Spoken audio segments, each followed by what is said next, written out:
black box. We also, recruiters and talent folk, have the same experience when we're applying for jobs. So we know that feeling. However, I think we have a little bit more context around it because we deal with it every single day.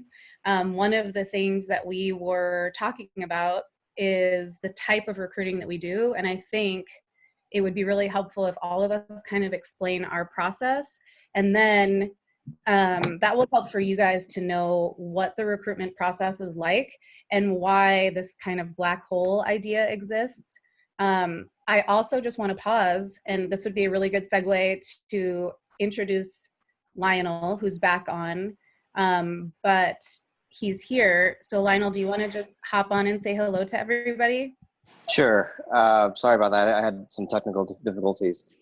I'm Lionel. I'm over at TWA Worldwide. So my title there is Executive Director of Global Creative Recruiting. I've only been there 9 weeks, so I've actually never been in the office yet. But it's been great so far. And then before that, I spent 7 years with a lot of you guys over at RGA. And then before that, AKQA, and before that, I was a writer over at Goodby Silverstein & Partners. This job is much easier than being creative. I will tell you that. So to get to this, you know, I don't think any of us intentionally mean to ghost. Some of us, and I am one of those people. Sometimes I am a really bad project manager, but I do try to get to everyone. But sometimes the volume of it is really daunting. So when I was at RGA, I could barely keep up with emails, let alone everyone that hit me up on LinkedIn. Very guilty of all that. Nothing's intentional, and I actually don't mind it when people call me out on it. I always say thanks, thanks for being my memory. But I don't think any of us do it intentionally. And when we do, kind of miss the boat on a couple things, we are the first to apologize. So, you know, I know a few people in this audience, and I will always try to get back to everyone, whether they want a job at where I work or not. We just try to help everyone as much as we can. So, not to make excuses, but you know, I don't think any of us does it intentionally. And if we do ghost you, call us out. That little bit of guilt actually gets us back into looking at anyone we might have missed, and we do try to get back to everyone. I wanted to just add the part about the application process. So we have talked about this a lot as recruiters and hiring managers. When we open a role and you see it on LinkedIn, or you see it shared amongst, you know, someone has a link for a job, we can post a job, and then sometimes within an hour, sometimes within a few days, there are 300 to 500 to 1,000 applications. There's an interesting product feature on Greenhouse that is only visible to us as the recruiters or the hiring manager. And so you can see how many applications there are, and then you can see how many more you have to do in order to get to the end. But it also gives you what they probably intended to be a helpful counter that shows how long it takes until you're done with the applications in that particular role. And Whitney had a really great story as a hiring manager who does some of her own hiring. Whitney, I don't see you. Yeah, no, I'm here. I'm happy to chime in. Joanna's absolutely right. So, you know, we post a role, and my story is that I obviously work with my recruiting team. I tell them what I'm looking for. They will post these roles in various places on our careers page on LinkedIn, et cetera. Applicants will come through, and the recruiter will actually do the first pass of weeding people out that simply have just no relevant experience. So the recruiters did that, and I opened, you know, Greenhouse, the system that we use for recruiting, and it said that I had 482 applicants. So those had already been vetted. It would have been about 26 hours since we posted the job. And then that counter that tells me how long it's going to take told me it's going to take 540 more hours for me to go through all of those applicants. So as you can imagine, it's crazy. I don't have 540 hours laying around to do that. And so sometimes, you know, that's where really standing out is so important, right? Standing out from the crowd. And we'll get into tactics for doing that later in this discussion. But that's something to keep in mind. It's not that we're trying to ignore you. And I am sure I have skipped over amazing talent before because simply the numbers don't allow me to see everyone. And so again, that's where following up, being persistent and standing out and branding and advertising and selling yourself is so important. Whitney, I think that's a really good point. And I think an application is great, but I think following up and utilizing your connections and reaching out to people directly should be part of the process for you as well if you want to get noticed. Yeah, and just in terms of ghosting, I want to let everybody know I'm job searching right now. I get ghosted too. And as a recruiter, I always make it my aim to get back to everyone I have spoken to personally. But I think the best way to move through this process, which is a daunting one, is to assume the best of everyone you meet. It's like dating. You just kind of have to say, hey, that person ghosted me. Maybe that company, maybe that person is not the right fit after you followed up, you haven't heard back. Just keep moving, keep going.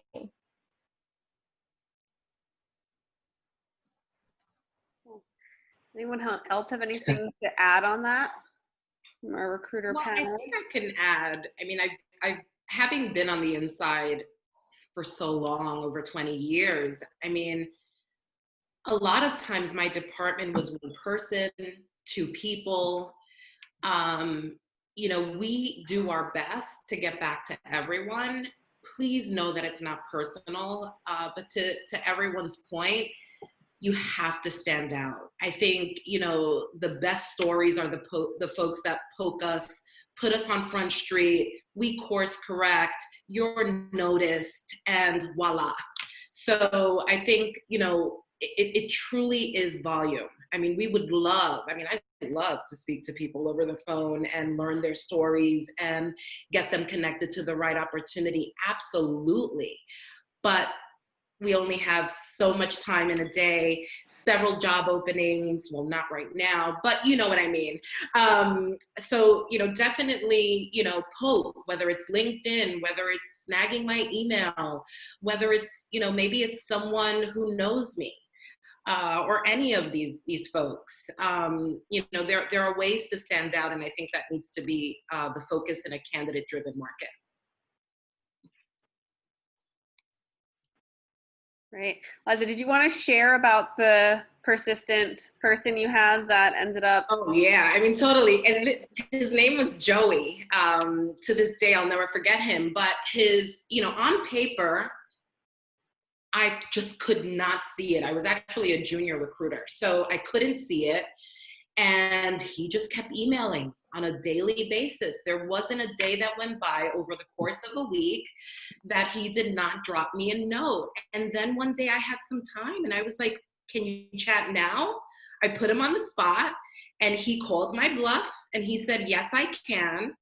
I ended up falling in love with him. He not only shared with me and explained in detail how he was relevant for the job, but I loved his persistence. I loved his confidence. Brought him in for an interview as a wild card. He ended up not only getting hired, but had been promoted twice over the 3 years that I was there. So, you know, there are success stories like that all the time. And a good recruiter always keeps the door open. So definitely keep trying. Someone pointed out something in the chat that I thought was also really true. So in addition just to like looking through applications, I'm sure this has happened to you guys where you're in a full-time job and a recruiter reaches out to you, right? So you have not applied. You are what we call passive candidates. So you're happily working along, and we are like, we really like her experience. We think that what Whitney brings to the table is amazing and we want that in our agency. We will go after Whitney, or the candidates that we want. And so even though there's people applying, our job and the type of recruiting that I think all of us do is very high touch, like very personalized to our teams. So we sit with our teams, we look at a lot of work, we think about business strategy, we know the overall structure of where our agencies are going, The hiring manager may have told us, you know, I want to find someone who is an extrovert. We have this team of very quiet people, and no one really has conflict. So I want you to find someone who's like boisterous and loud and will be a little belligerent. So that's a very specific brief that doesn't just have to do with, I want an art director. And you get that from knowing your teams and spending a lot of time with them, looking at the work and understanding where the business is now and where the business goals are in 12 months, in 2 years, in 5 years. So there's all kinds of factors at play that we're doing behind the scenes that don't necessarily have to do with just looking through resumes, which is why our time is so limited to look through all of the piles of applications, because we've got all this other stuff going on.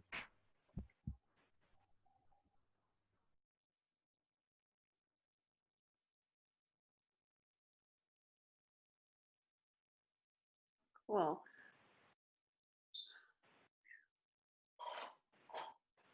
Is there anything else you wanted to add on the topic of ghosting? I feel like what was really helpful here and was helpful also for me to understand too, obviously being a candidate, you know, in the market, is that there is so much high traffic, and but there are things in your control that you can do. It's interesting. I wanted to share like a personal story. I was interviewing pretty aggressively for a role, and I didn't hear back from a recruiter, and I was like, damn, I just got like ghosted. Like I haven't heard back from anyone. And then 2 weeks later, I saw on his LinkedIn that he changed jobs. And I was like, damn, like we're all people. We're all going through our own things. Karen mentioned she's looking for a job right now. Like recruiters also are on their own thing of what they're doing. So I think that was like really helpful context for me too. Well, and then also there's other internal factors, like you may be waiting for feedback from the hiring team, or maybe they're rethinking if this role is actually needed and it's potentially going on hold. And you can give people the no update so many times, but at some point you don't really have anything else to tell them. Karen, I see you have your hand up. You have a question? Yes, hi. In regards to ghosting, I'm curious about when someone comes in and does rounds and rounds of interviews and then they never hear back from the recruiter. That's bad, and I would say that bad. Like all of us, we would not let that happen. I think if that happened, that is a red flag and probably an indication to you that it's maybe not a situation where you want to be a part of. Just because I think if you get to that level where you're going in frequently and you've met so many people, they should be following up with you. There's no reason, even if it's a rejection, they should let you know sooner rather than later. Good point. Thank you. Hi, Karen. Hi, Lionel. How's it going? Good. Yeah, no, how are you? Very good. No, I just changed jobs recently, and one of the places I was really excited about ghosted me, and still hasn't got back to me. But it just told me that I probably made the right choice, and that was part of it. Yeah. I think that the process that you go through as a candidate can be very reflective of what is happening inside the company. So I think it's certainly something to think about when you're moving through a process. Yeah, it's a lot of it is actually like being on the inside, being a hiring manager, like indecisiveness on the team and like no clear leadership. And if they can't make a decision, then they can't make a decision about a lot of other things. And I think a lot of times where we've been guilty of ghosting or at least not responding in a due amount of time is because we can't make a decision. And that's not a good look for us either. So I think that's also something like context to keep in mind is if they're deliberating for a long time or haven't made a decision or gotten back to anyone, either they're considering closing the role or they just can't align on who's the best fit, which is another perspective. I want to add two things really quickly. If you'll notice, I changed my name to have my company and my title.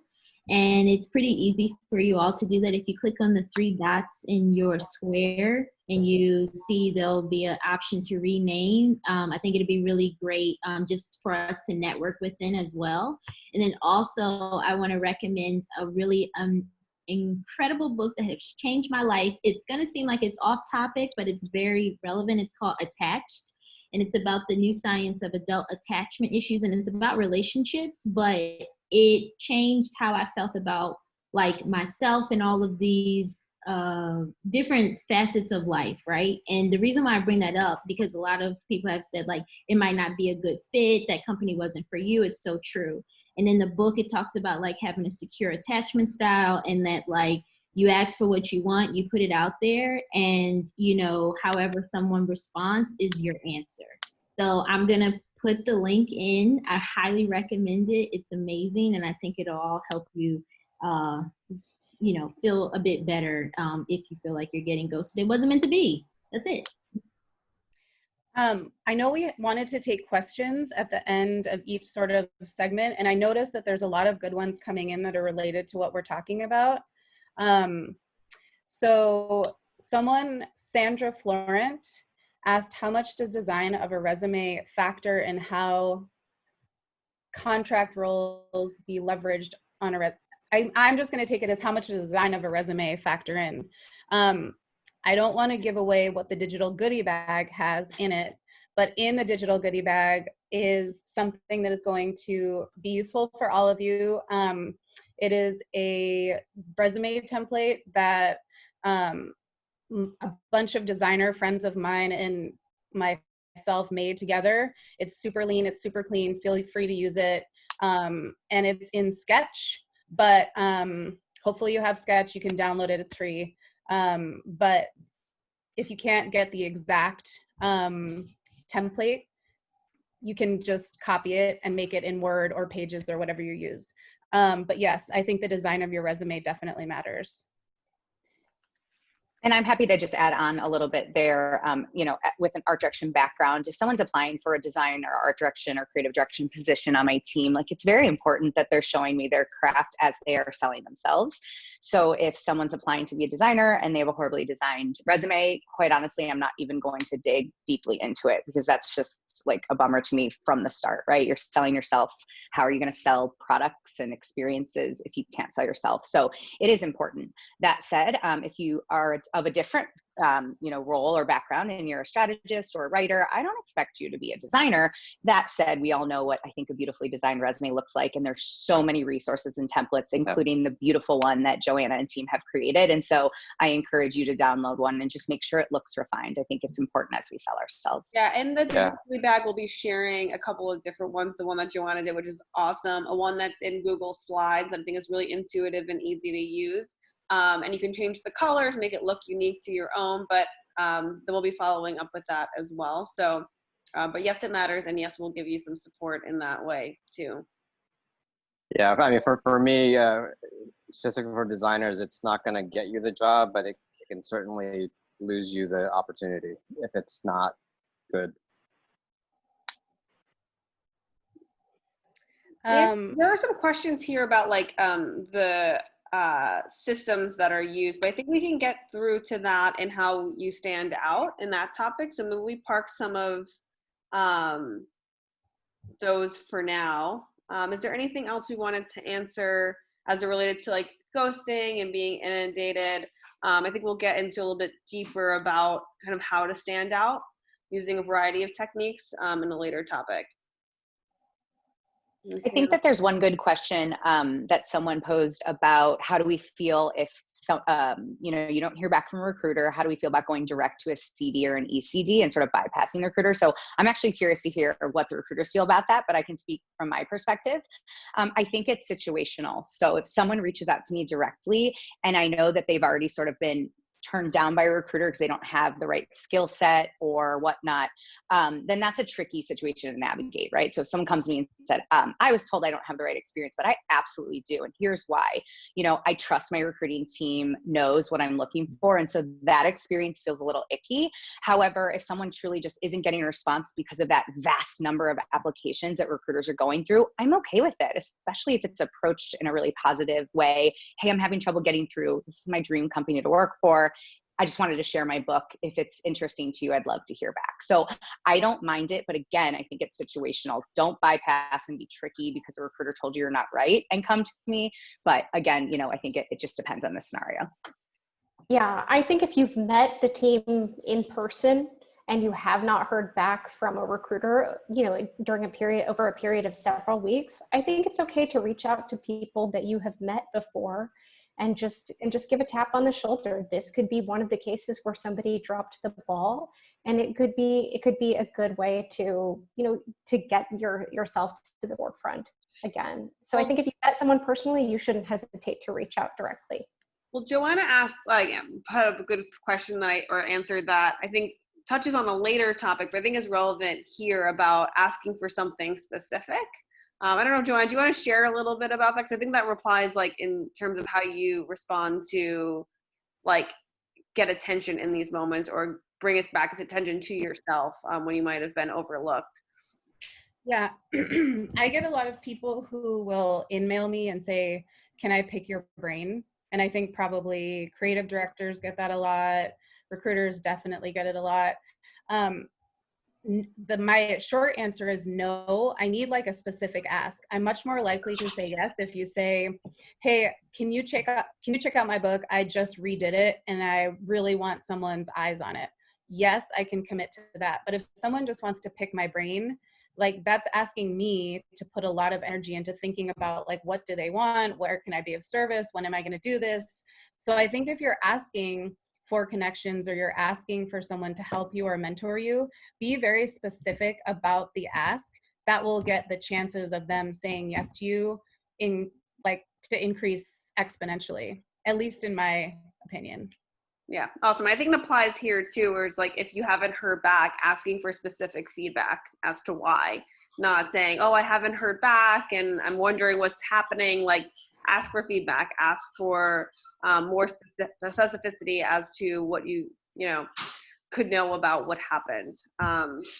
Anyway, I think we're going to move on and switch topics. Next, we wanted to just go through a couple of hot topics that we saw in the form responses that were kind of quick tidbits that I think our recruiters on the line can answer and give a verdict once and for all. If there's anything else that you think as we go through some of these questions, please put them in the chat. But I will get started and kick it off. I think a hot question we hear all the time is, do you need a cover letter? What's the final answer? Yay or nay? I think it depends on the situation. I think if you're applying for a role that is out of your typical wheelhouse, you definitely need to write a cover letter so a recruiter reviewing your experience can understand why. But other than that, I think it depends on the situation. It's helpful. I don't always read them, to be quite honest. Sometimes your about page serves as a cover letter for me. Yes. Yeah. I agree. I didn't always read cover letters. But definitely if you're transitioning from one type of, role to another, you don't necessarily have the experience. We want that story. We want to understand why we should consider you. But other than that, it's basically your resume. Or if you're a writer and you're really funny. Yeah. I would love something that would make me laugh. There's a question here about a video cover letter. Have you guys ever received one of those? Yes. No. I'll say no. I've received everything from resumes on a candy wrapper, a resume on the bottom of a shoe. When I worked at Droga, I had someone send their life-size body type cardboard thing. And I had one of the recruiters take it to David Droga's home. So, I mean, there are, interesting ways to do it. You just have to, find your authentic way to put yourself out there. I think that's what gets you noticed. Yeah, I think someone asked, so it's not bad to skip the cover letter field on the careers portal. And I think what I'm hearing, and based off of the ghosting conversation as well, is recruiters are so inundated. So less words, the better. So if you do a cover letter, make it very concise, interesting, captivating, but don't go into your whole life story. Yeah, I would say a really nice brief, a concise paragraph. If it's asking you for a mandatory, you can't move forward in the application process without putting some sort of content into the cover letter box, I would just write a really short, snappy, fun, about yourself, and avoid and make sure you read really carefully and proofread. Like, don't have mistakes be in that box. So before you hit send, copy the text, send it to a couple of people, make sure that they are proofing it for you, because the last thing that you want to do is send a cover letter or a cover brief and it has grammatical errors or typos that just sort of make you look hurried. And I also think, again, these long cover letters that I have gotten before that are like 7 paragraphs long, that's a lot. And if you're in advertising, I feel like we've all been trained to be somewhat concise and deliver information very directly. So please, like, edit. And make sure that the person that you're sending the cover letter to is the person who you reference in the to, because, you know, I've had folks send me cover letters through LinkedIn or my email. It clearly, you're sending it to a specific place, but it says, "Hi, Maria, I'm interested in working at X, Y, and Z." You know, make sure as you're going through that process, it's quick, but clear and clean and direct. You know who you're sending it to. Yeah. Details. I mean, those little details. Okay, next question. And Joanna, I'm posing this to you because I know you have a very hard and fast rule on this one, but are thank you notes mission critical? Yes. Yeah. Yes. Agreed. It doesn't have to be classy cardstock, although I like those too. But I think just a thoughtful email, thoughtful card really goes a long way. And it's something that, like, I don't feel like, I know there's lots of things that have switched from analog to digital in our world.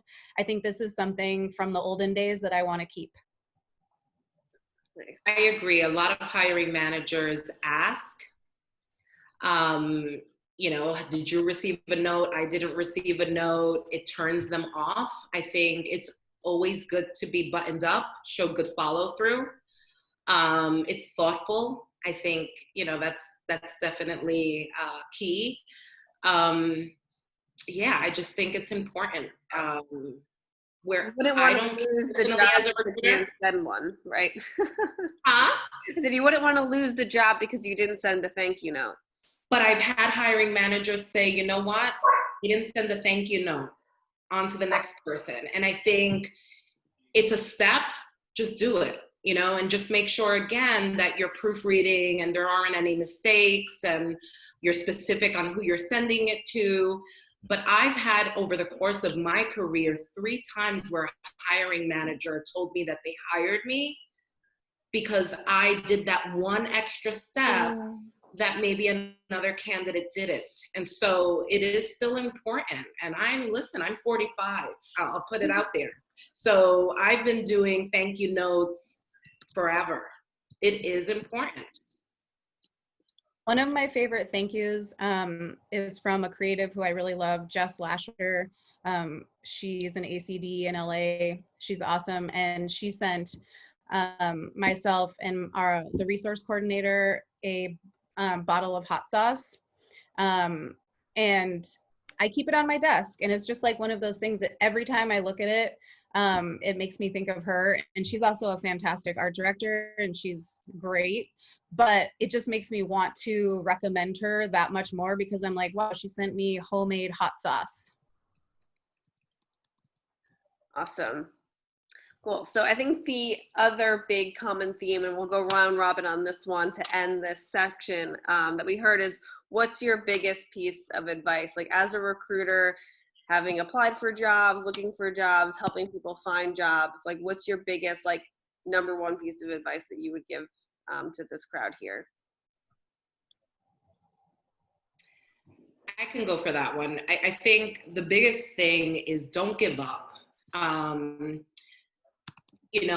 been in situations where I've been very unhappy in a role and I interview and I get discouraged. And, there are times where I have to kick myself to keep going. And I think that's the biggest thing right now, is just to put yourself, sometimes you have to put yourself in an uncomfortable situation. I've emailed CEOs for coffee.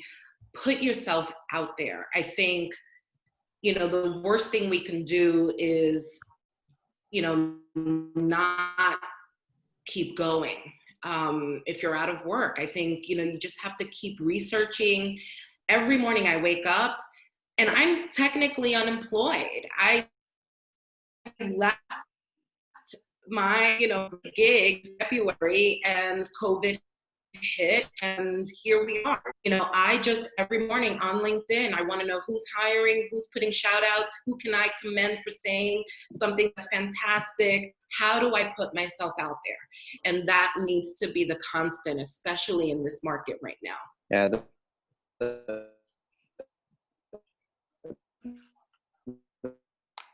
There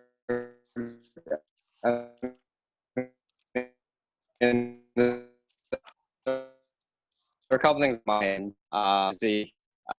So I want to, whether I'm trying to hire you for my place, or I just want to help you out and do it in time. Second, our job as a recruiters now, even though a lot of us are not hiring, like, we are preparing for when we want to hire. So we are reaching out and reconnecting and catching up with everyone we want to work with. And so our jobs are basically the same. They mirror each other. So as a person looking for work, let's say you want to talk to me or Joanna, or what you want to work at our places, but we don't have jobs. That's okay. If you're really talented, or you have great energy, or preferably both, we are going to talk to you, or even we'll exchange a few messages just so we stay on each other's radar. So that's one thing we all can do right now. We also there is a secret recruiter underground handshake, and we share people who we love. Yeah. So the people who we feel very affectionately about, or who we know are really top performers who may be overlooked, or people who we found who were diamonds in the rough and we polished them up and got them out there. And then when my recruiter friends, when Lionel or Karen or Liza come and ask, hey, do you know a really great product designer? Do you know a really great writer? I might not have that role open where I would want to hire that person who I love, but I'm more than happy to share them with my recruiting network. And I think we all do that. And we try to keep, positive feedback on people, you should try this person out. They're junior in the game, but they have a lot of ambition and a lot of curiosity, so give them a try. So we definitely do try to be your hype people too. Awesome. Well, time's up on that section, but we will, as we go through, you've seen we've been responding to some of the questions that we haven't been able to get to live. The next section, and I'm going to pass it off to, we're going to tag team this one, but what are the biggest predictions about hiring in a post-COVID world? A lot of you guys have talked about, roles not opening right now, but they will, and you're kind of prepping for that moment in time. So we want to cover a couple of questions that are related to what we think is going to happen when the dust settles, as everybody says. Yes, for sure. Thank you, Tiara. So I'm going to actually ask two questions at the same time because they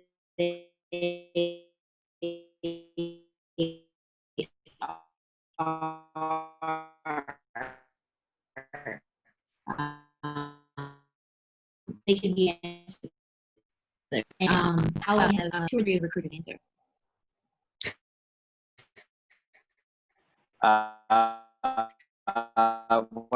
When jobs open up, it's going to depend on me. I'm preparing to think of those companies that are doing particularly well during this time. Yeah. Your Slacks, your Airtables, companies that are building off Zoom, companies that are building off this remote work style. Often those companies are going to be hiring, right now. So definitely open up and make a list of those companies to target right now. Yeah, like TikTok, Chewy. Yeah. Netflix. I mean, this is a stupid thing, but look at the stock market and see which ones are doing well and Gaming. Yep. Yep, very true. And also look at the agencies that represent those companies. So for instance, like Slack is a client of RGA's, and along with a slew of others. And I know I've been having some light conversations with some hiring managers because we are winning projects. Even though we're in the middle of a pandemic, we are still winning work. And even though, unfortunately, we went through layoffs ourselves, it's not going to be like that forever, because it's kind of like, okay, well, who's going to do this work? So I know it's a little bit hard sometimes to find out the agencies that have the clients, but that's also where Fishbowl comes in, where you can find out this information. Okay, great. So the next question, what opportunities do you see to improve diversity in advertising? And I love this question because, you know, with everything happening, we're in the middle of 2 pandemics, right? And what I think is so just mind-blowing is how many recruiters have reached out to me on LinkedIn, because now all of a sudden they want diversity in hiring. It's hilarious. So we've been having like a running joke amongst the Black people to ask for all the money, but I digress. And open that for the recruiters to answer. What opportunities do you see to improve diversity in advertising? So I'll jump in on this. I'm chomping at the bit to jump in on this. Here's one thing I've seen that's been great at TBWA, and I'm not shilling for TBWA, but I'm really hopeful for this. So over the past week, we've had 3 listening sessions, and it was listening sessions of like 35 of our employees and executive leadership. And what the amazing thing is, our Black employees and our employees of color felt comfortable to actually say bluntly how they feel, and bluntly talk about certain situations where they felt this was not the right way to do it. And what I saw in the executive leadership was just listening and digesting it. And I saw in their faces, and then I saw their actions post these sessions. Oh my God, I've been an idiot. I waited way too long, and we're going to do something. Harold and one of our strategists at RGA, he posted something like 2 weeks ago. He said a lot of agencies are going to try to deal with their white guilt and offer the Black folks in my network bags. And he's like, take that shit. But know that there's still a lot to work on. So I am going to be offering bags, and I do hope you take that shit. And I'm going to be earnest about it. Bain is going to, is saying that there is a running joke amongst her Black peers. I'm fine with that. I'm really excited because I have the situation where they get it now. They truly get it. And obviously, if you don't get it now, you're never going to get it. And now they're saying, okay, we get it. And they're looking to the recruiters, well, how can we fix this? And we're like, yeah, we have ideas. We have a lot of ideas, and we have a lot of people. So I'm going to be very blunt. And if someone says to me, hey, are you reaching out to me because I'm Black? I'm like, yeah, that's part of it. But I also like you, period. So I am actually personally really excited. And if someone says to me, why are you doing this? I am going to be completely transparent. Because I can learn from a lot of the reactions that I will get. So that's what's exciting to me is like, I think at RGA, one of the best things I ever did was, instead of spending time in the Asian American BRG, I joined the Black Employee Network. And that's how I became friends with a lot of people, including Bain. And then I started getting it, because I only saw it from my perspective as a Filipino American. And then I finally realized I knew nothing, and it was awesome. And I think the executive leadership at a lot of companies are finally hitting that as well. So I'm really excited. So I'm going to be offering bags. I hope you take it. But I think beyond that is when we bring these people in, it's going to be my job as well as anyone to say, okay, I'm gonna be part of your success here. I'm gonna block for you. I'm gonna advocate for you. I want to do that for people now, and again, I'm super excited. Thank you so much, Lionel. And Yep. everything Lionel said was absolutely true. Like, Lionel is one of my favorite people, was definitely one of my favorite people when he worked at RGA. We went to Afrotech together, like, was there, you know what I mean? So, wait, no, was I there with you? No. Anyway. No, you went. I went this year. You You did went the year go, before. and I went the year before. I felt like he was there, you know, but Lionel always showed up and made time, you know what I mean? And so for those of you on the call who haven't done that in the past, this is definitely not like, you know, a shaming party, but it's just to say, you know, we've had a lot of conversations about allyship, but everyone's not an ally. You have to earn that right. And Lionel is definitely someone who earned his ally card in the Black network at RGA. And I thank you for that. And I'm so happy we're on this call. Would anyone else, any of the other recruiters, like to add to improving diversity in advertising? We had a really good pre-session about this before we talked. And I know that all of the people who are on this call as recruiters and hiring managers have been about this long before this moment of awakening. So I just want to, one, recognize all of you. It's been hard and it has been isolating sometimes to be the squeaky wheel, to be the person who's kind of like showing up to every single leadership meeting, reminding everybody all the time, being that little like bug in everybody's ear about diversity and the importance of it. And we used to be very, very challenged sometimes. Like, you had a lot of resistance at the executive level. You had a lot of resistance at the hiring manager level. And so the thing that I'm excited about, sort of like piggybacking on Lionel's excitement, is that like maybe for the first time in a long time, we do not have to do this work of trying to diversify advertising and trying to be the squeaky wheels alone. But we have many more people now who understand how many barriers there are and how many obstacles have been created. It's becoming like the veil is lifted, you know, people can see the matrix or whatever.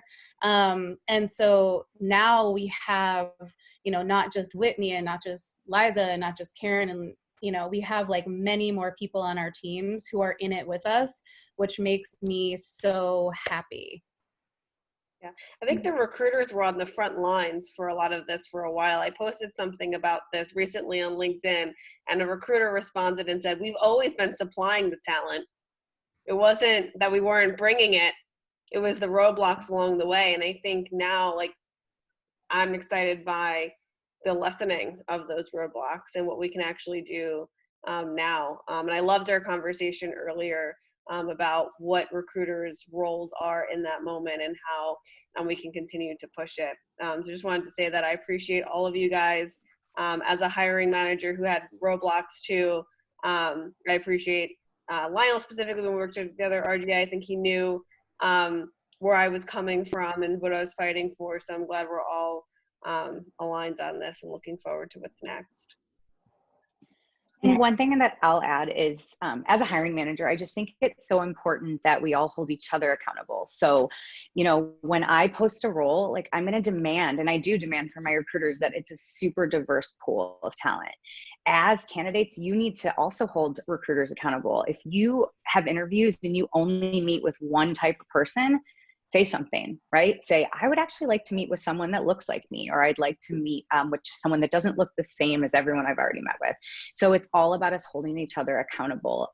You know, I recently implemented, I don't know if people are familiar with, you know, free the bid. So anytime we need a production company and we triple bid, like, it's really important to me that I have diversity amongst production companies I'm working with. So it's not just talent that's going to be on my team, but it's anyone I'm working with. And it's been scary in my career to raise my hand and say that. But again, holding each other accountable on every, you know, touch point in the ecosystem of recruiting is so important.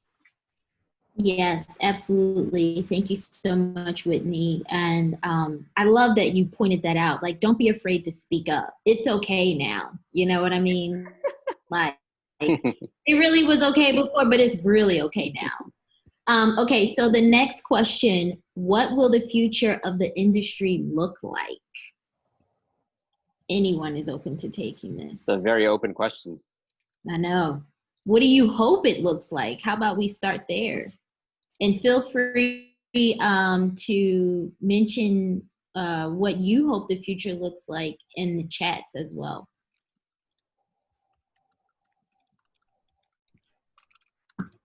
I mean, for me, the basic kind of baseline for diversity is your office should look like your community, the community that you're in. And obviously, it's nowhere near that. And I know it's not going to happen tomorrow. I would like to see, again, for me, I'm going to hold myself accountable, and I want to see my first year at my new job, what my results are. But I want the future of the industry to look like the neighborhood I live in. It'd be great. You said this before, Lionel and Liza too. I think one thing that I would love is to have more people of color be recruiters. I think there are a lot of white women who are recruiters. And maybe it's because people don't know how to do this job. And maybe that's another topic for another time, a Fishbowl happy hour later in the summer. But the role of gatekeeper, and that's really what we're doing, right? Is like we're controlling the flow of people into places. You can be very open, and you can be someone who cares really passionately about diversity and inclusion and equity, and you can be the gatekeeper from that point of view. Or you could just be a heads down, I do my job, boop, boop, boop, sort of like more like a robot.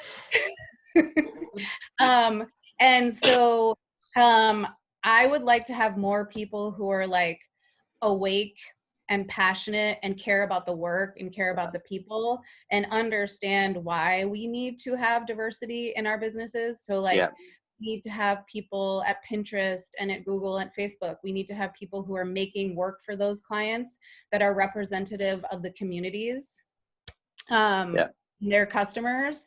And so actually being a recruiter is really fun. Like people ask me, what is it that you guys do? Besides all the stuff of like looking through applications and having lots of meetings and being on lots of phone calls, like we get to travel, we get to go to all these fun award shows, we get to mentor juniors.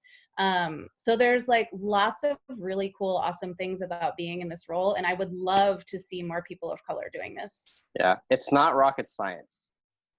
My brother has a PhD in organic chemistry. I cannot learn that on the job. Anyone can learn recruiting on the job. So for me, when I actually did this exercise a few days ago, I went through a couple of organizations and I actually just went through the recruiting coordinators, and it is still 90% white women at the coordinator level. Like I've kind of vowed, and my last hire was a really great woman of Mexican American origin at RGA. I vowed that the coordinators I'm going to bring on are going to be people that are unrepresented on the recruiting teams, because it's my job to mentor them. They're going to be my babies, and I'm going to mentor them when I work with them. I'm going to mentor them when they spring off in their career. Gabrielle Gomez, the woman I hired at RGA, is now a recruiter at Gray. She's killing it already. She actually hired someone I wanted to hire. So it's like she beat me to it. But I think that's the thing. It's like companies really have to look at growing recruiters, because again, you have to have some aptitude towards what you're looking at, but all you really have to do is give a shit and put the work in, and that's not again, it's not rocket science. We can do it. So I hope we see that sea change as well. Yes, thank you, Lionel. I'm gonna move on to the next topic. And the other thing too that I wanted to say, and I'll say this probably 3 more times, is like Black people and people of color have been asking these questions and saying these things for a long, long time. Like even at RGA, like why does our recruiting department look the way that it does? I've brought this up so many times to the right people too, and hardly anything has changed. So we really need white people to speak up and ask these questions because they listen differently to you. The next topic, how to stand out in such a big pool of talent. How do you get your application noticed? Hold on one second. I'm going to read all of them. And you guys can just kind of like hop in where you see fit. Do I need a website or portfolio if I'm not a creative? What are some strategies that have to work to get our attention or recruiters' attention? What if they want award-winning work, but I haven't had the opportunity to be on award-winning work? So, oh wait, sorry, did I miss something? Yeah, go back I to. think you skipped a whole section, but no big deal. It's fine. You're just skipping ahead. You just gave a preview. Okay, sorry. I apologize, guys, okay? And I don't even drink. Okay.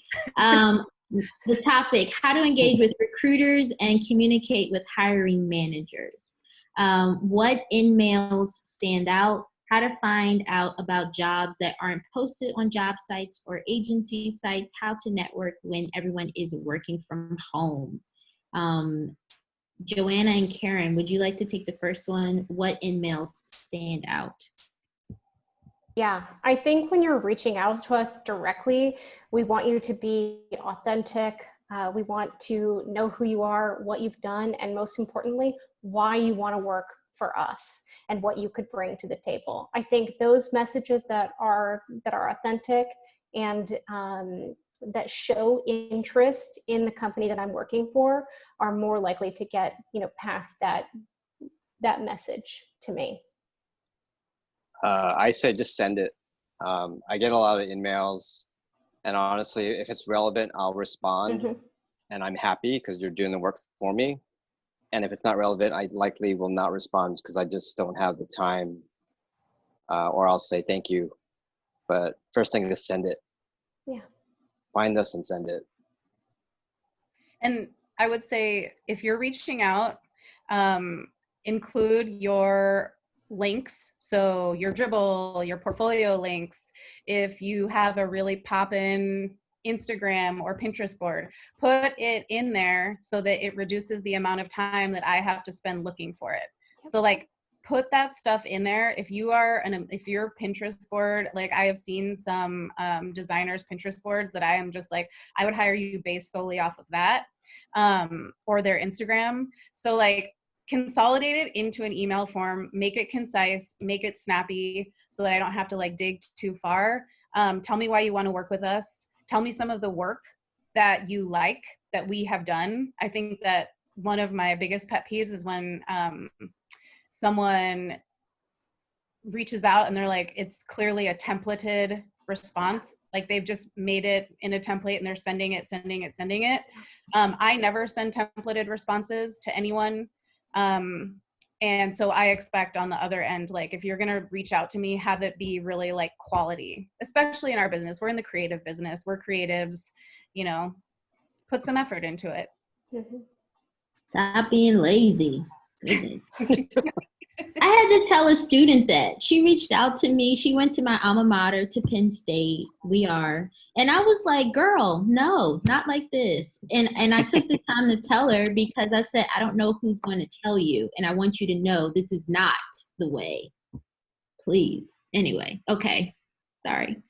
How to find out about jobs that aren't posted on job sites or agency sites. Network. Okay, who's going to take this? Whitney?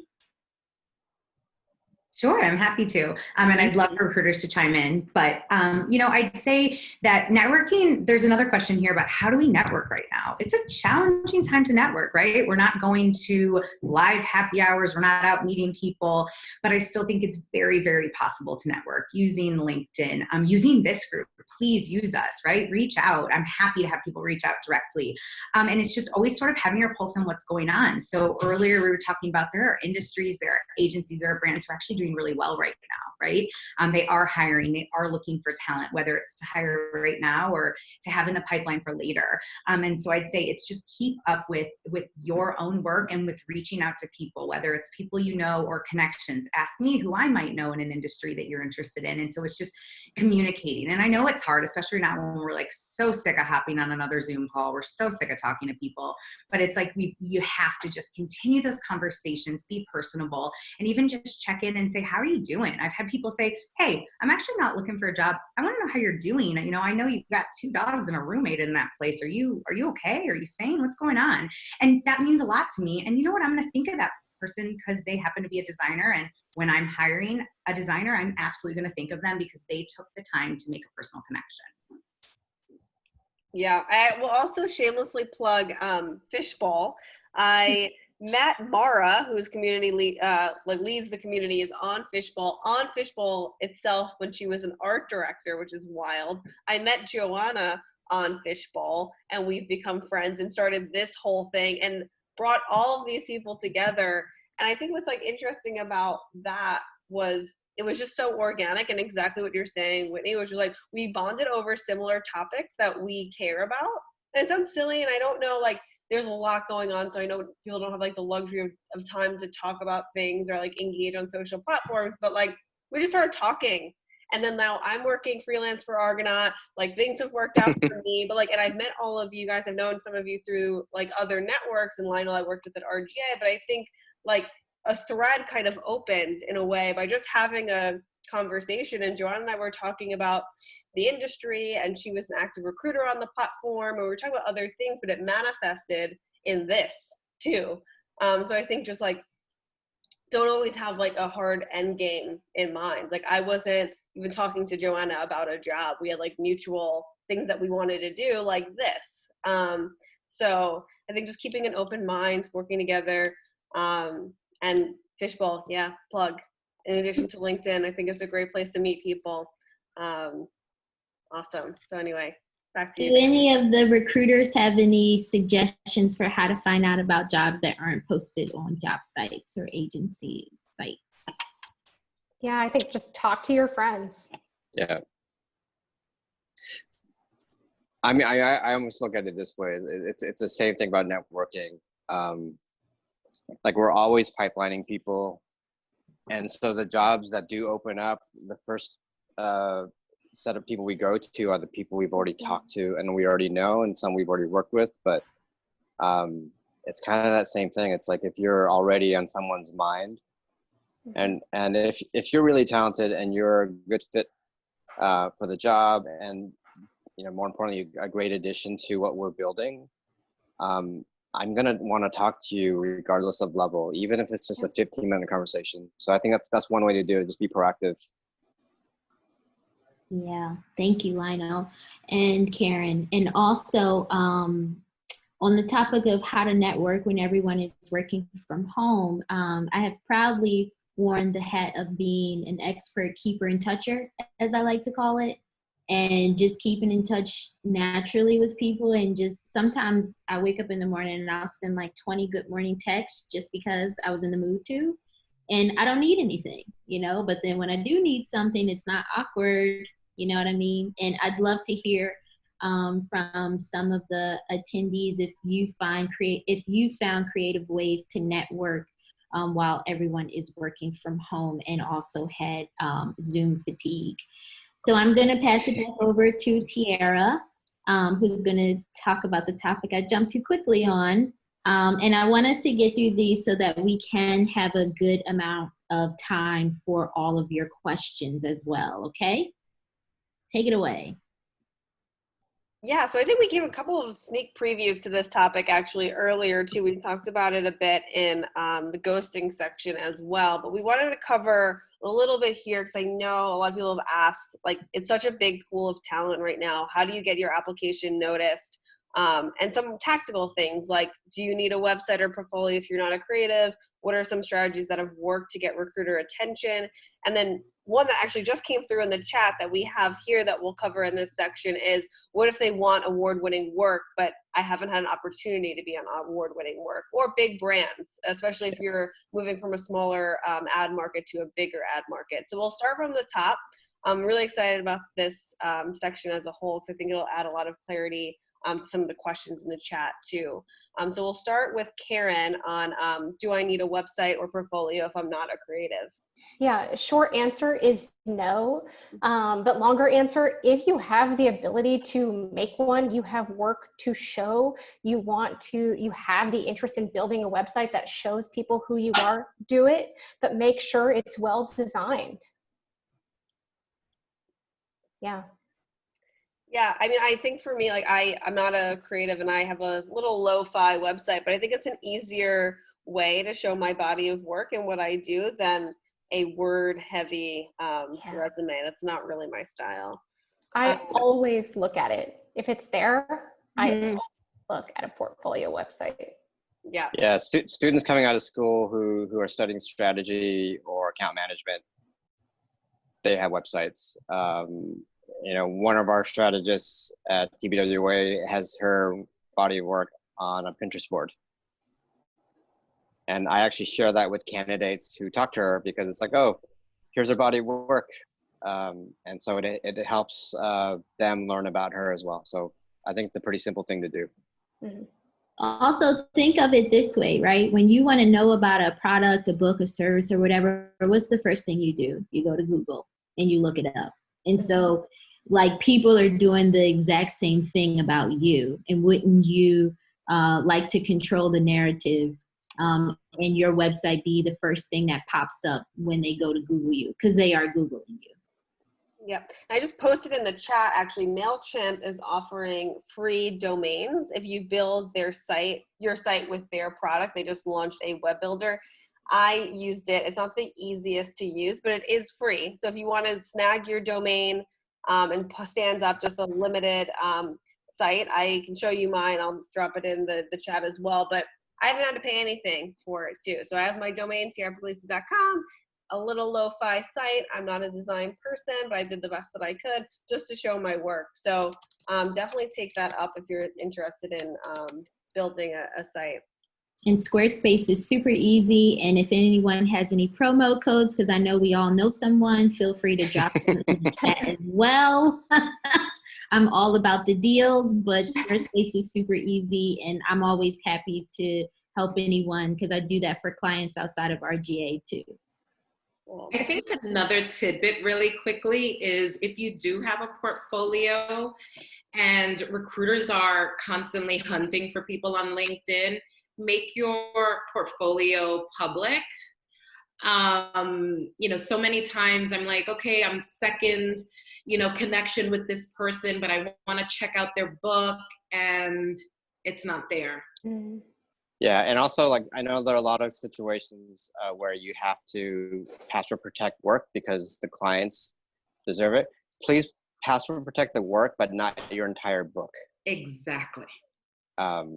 It's just one of those things. It's like an extra step from seeing your work, and we would love to see your work. And just to piggyback off that, like, if you are putting work under a password protect, you better make it easy for us to know how to get in touch with you, to ask for that password, and you better be willing to respond quickly because you can miss out.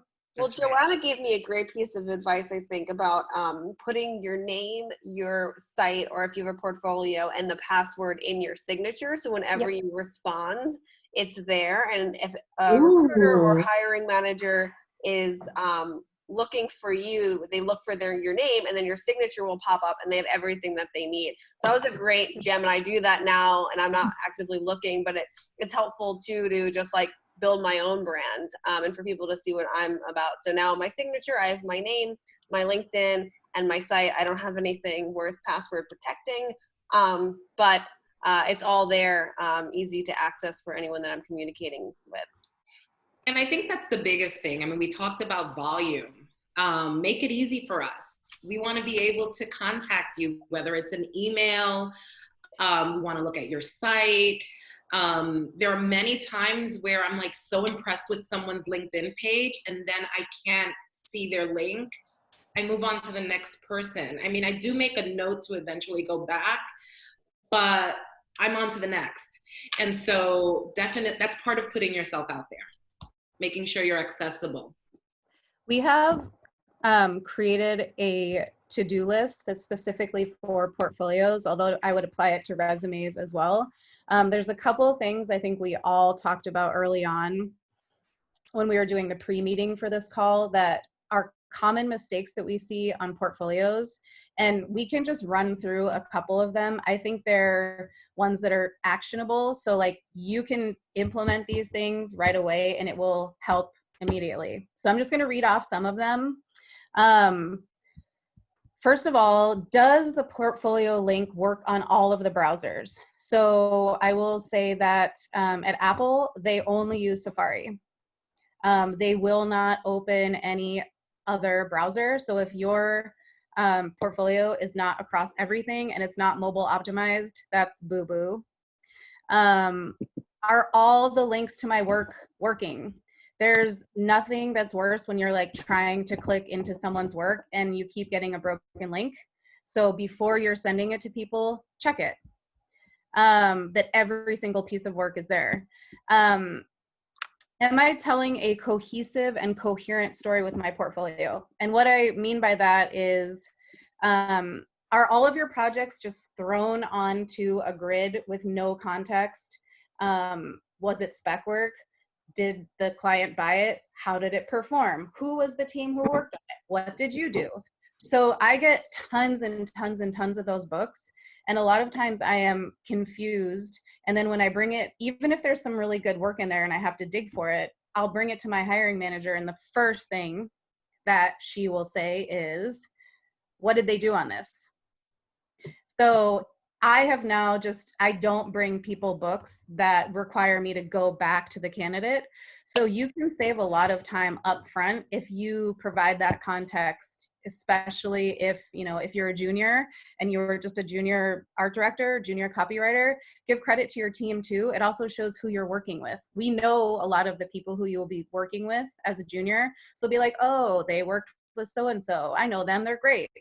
And I also just think it's the right thing to do. Well, you also said, which I thought was really helpful in that too, which is like, don't overinflate the role that you played. Yes. Like, don't try to. You did not do it all. You did not do it all. Everyone knows that. Everybody knows. It looks worse if you try to play up how much you did when the reality is that we know that you didn't. So really be humble in the fact of the role that you do play, because that will make you actually stand out than saying, oh, I led this project from beginning to end. No, you didn't. Like, who else was involved? Give credit. That was another gem that Joanna dropped too. I'm stealing and echoing. But I think that's really helpful advice. I think I've seen that as well, where people don't give credit to the team that worked with them. And I think that's, like, for me, a big red flag on how they'll be like in situ in a real working environment. I also think just using a lot of I terminology in your book, like I did this, I did that, unless you are a solo artist all the time, but most of the time, 90% of the time, you're working with a team. So to me, it's like, we did this, we put this together, this was how my copywriter So I would just say, again, really think about the story.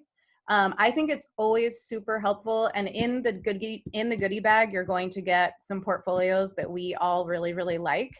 But I think it's important to set up the viewer of the portfolio for what this is. This was a brief from Revlon. They wanted us to target African-American women to sell this red lipstick.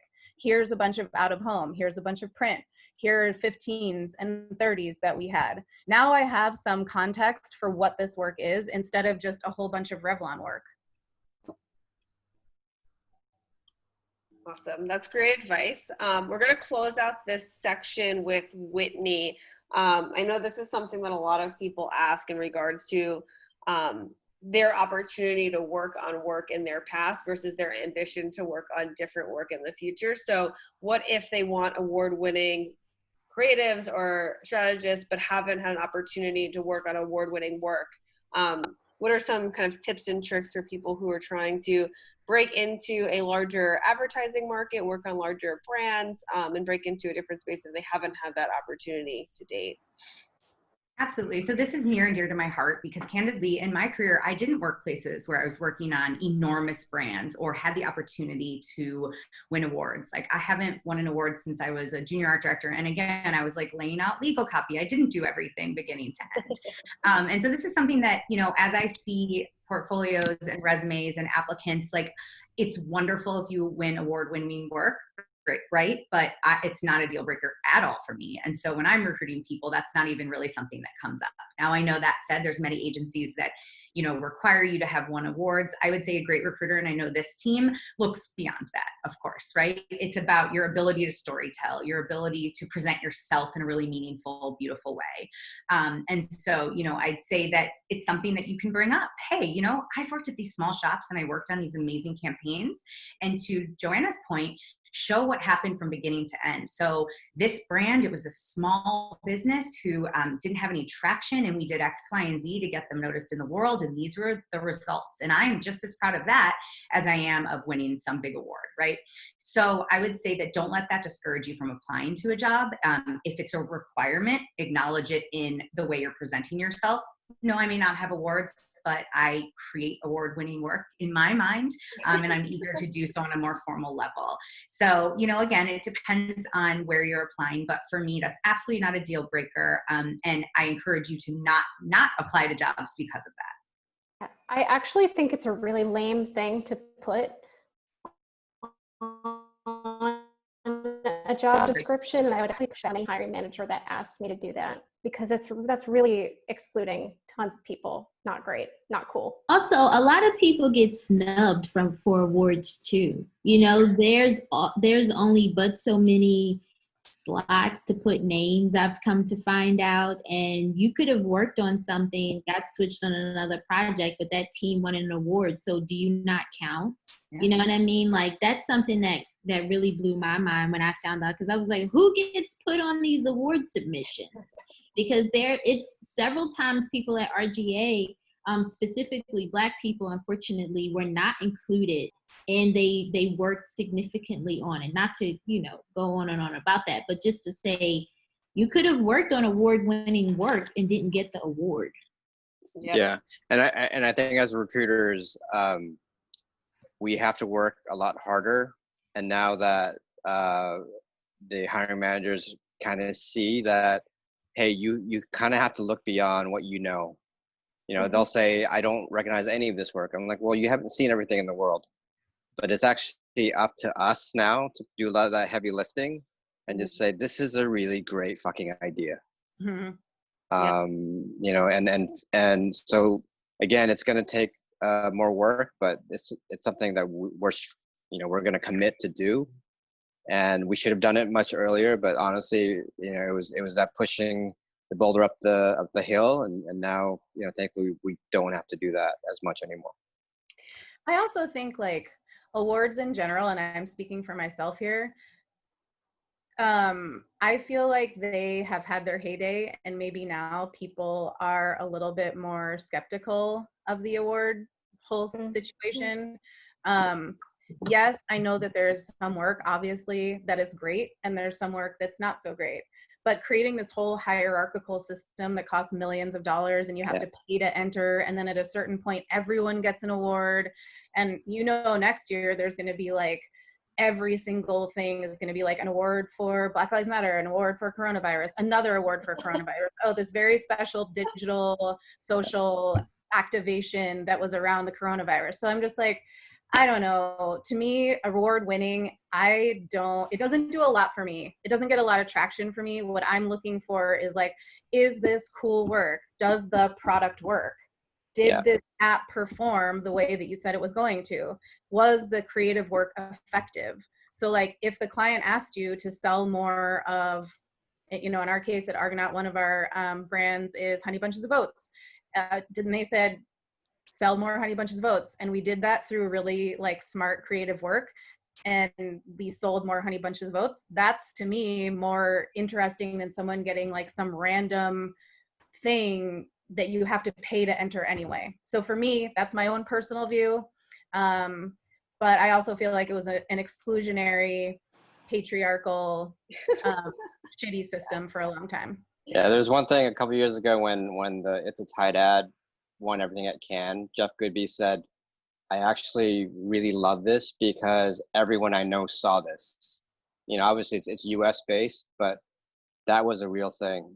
You know, a piece of work that won awards, but that my mom saw and my brother saw, and actually ended up in results. Because if you work in-house at Pinterest or Facebook or Apple, like the reward is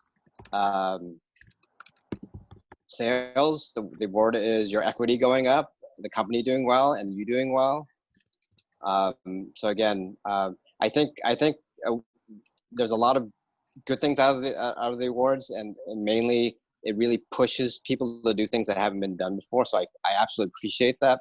But then when we look at it, it's like, okay, we work on Nissan or we work on Facebook. Like, how are we actually gonna apply what you can do to actually affect our client's business? And I've been very guilty of being so award focused before, and thankfully I'm coming out of it. Nice. Well, we are moving on to our last topic, which I think is Bain and I's favorite, the money section. I think this has gotten a lot of interesting comments recently, given the age of COVID and kind of the market changing. So we want to talk a little bit about money, how to negotiate, when to talk about it. I'll pass it over to Baina, but we love this topic so much. This is our final one. After this, we will take final thoughts. We'll go through some more comments and answer anything that we might have missed, and then let you know what we'll be following up with. This is our final one, money, money, money. I'm really looking forward to this conversation. Yes, this is my favorite topic ever, right? I'm not a materialistic person, but I love the psychology behind money. So how do you effectively discuss salary expectations? I can talk. So I just changed jobs, so I can literally tell you what I did. I had an awareness of what I was worth, and I felt what I was getting paid was close to that. But what I actually did, and this is like in the age of transparency, you know, our old colleague at RGA, Cole Habersham, created the real advertising salaries spreadsheet. So for me, I didn't see people doing what I do on that spreadsheet. So I actually asked 3 close friends, and I just asked them, will you tell me what you make? Here's what I make. And what I found out is the 3 of them pretty much made close to what each other made, but they all made significantly more than me. And what I did when they told me, I just clapped.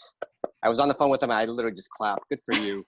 But it actually set my baseline. And when I went in to negotiate, I said, I know at the bottom end, this is what this role pays, and the top end, this role pays. I'm a fair person. I just want to be in the top end, in the top 50%. That's exactly what I said. And they knew I wasn't, it was a money grab. It was like, you know, hey, here's what I'm worth. Here's what the market is telling me. Can you guys do it? And thankfully it worked out. So I've been telling a lot of my friends that make sure you talk to people, make sure the majority of the people you talk to are men, because they tend to make more. And then it will set a bar for you. Like you'll get information from Glassdoor or Fishbowl, but I think if you do your own micro research, specifically in the line of what you do in the industry that you work in, it helped me tons, and I have to thank my friends for being that transparent with me. That was a great point, Lionel. Like, ask white men, okay? There's someone, Stu Carnes, who used to work at RGA, and I know that he helped 2 former ACDs who worked at RGA to get more money because he told them how much he made. Yeah. And it changed the game. And when I found out how much they made, I was like, oh my gosh, so happy for you. But they literally talk about this all the time. They would not have known had he not told them. Yeah. I will say there is some new legal things in California where we cannot ask, and I think this is becoming more common in other states too. So I'm not a lawyer, don't take my advice as legal or whatever the disclaimer is. But recruiters should not be asking you your salary. The reason that that became law is because it was proven to show that it created very obvious pay gaps.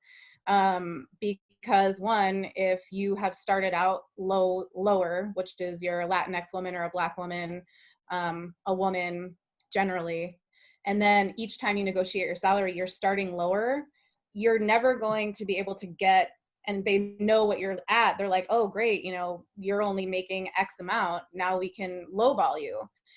So it's very unfair practice. I try to be very transparent with everybody up front. Talk about the salary, talk about the range.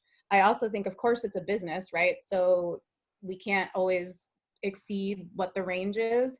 But there's also a myth that like, if you throw out a crazy number, you won't get hired. I think all of us have thrown out crazy numbers, and we've all gotten hired. You have to throw out the number with some knowledge around it. I think that's what Lionel was talking about, like do a gut check with some people that you trust. But I always say, throw a number out there that sounds crazy to you.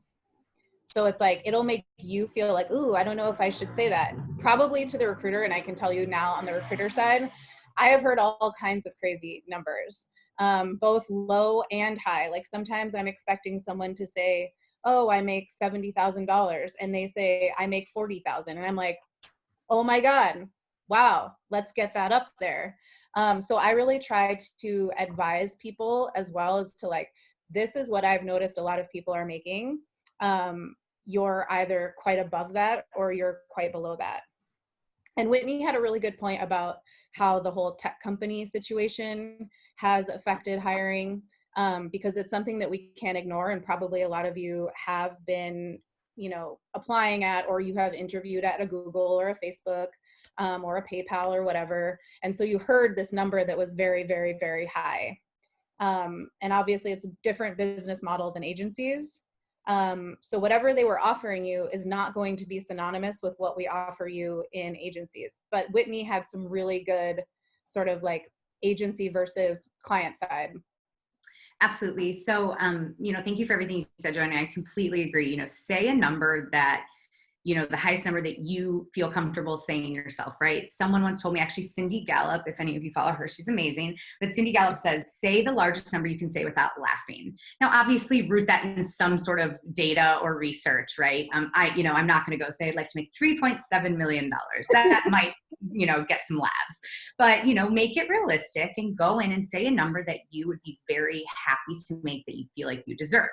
That said, you know, do your research. If it's an agency, perhaps an agency doesn't have the backing to pay what Google might pay, right?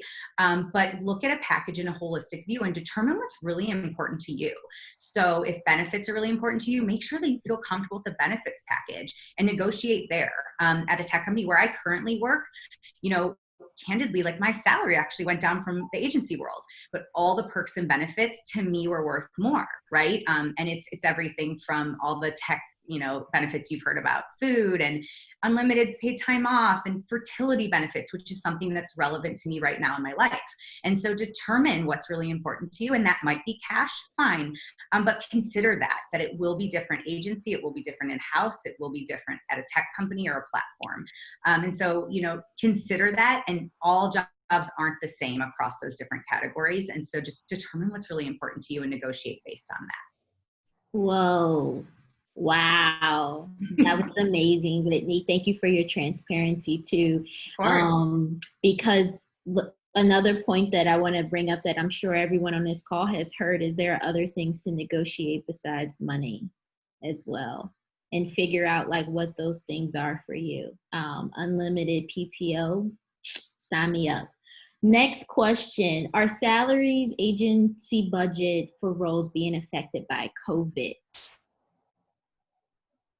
Yes. I think this question specifically also applies to freelancers. So if you can answer from a salary perspective and also a freelance perspective. Someone in the chat asked about that, and I know there's some fluctuation, I think, in market rate now with COVID. Yeah. Good point. I think for freelancers, I mean, what we were doing at RGA is, you know, if we had to bring in freelance for a specific project, we knew exactly what they were paying us, and we knew exactly what our expenses were in terms of staff expenses and any freelance we bring in, and we, you know, every company has a margin to hit in terms of making money off a project.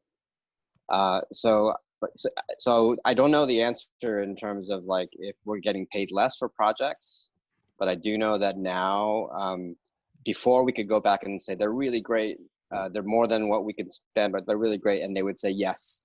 But now it's a lot harder to say that. They'll likely say we have to stick to our budget. And I think what I've seen from my friends who are freelancing now, they get it, and they do kind of flex way more than they did. But that's what I'm seeing.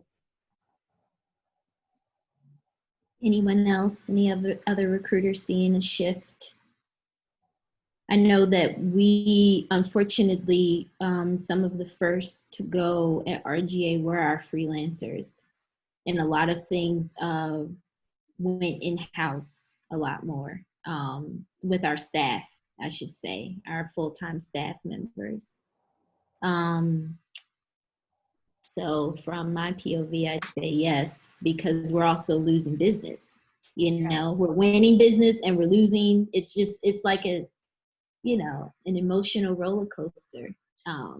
Someone asked about lowering rate and whether that makes you stand out or not. Do you have any preference or like guide rails, or is someone more favorably looked at because they are lower in rate, either in salary or in freelance?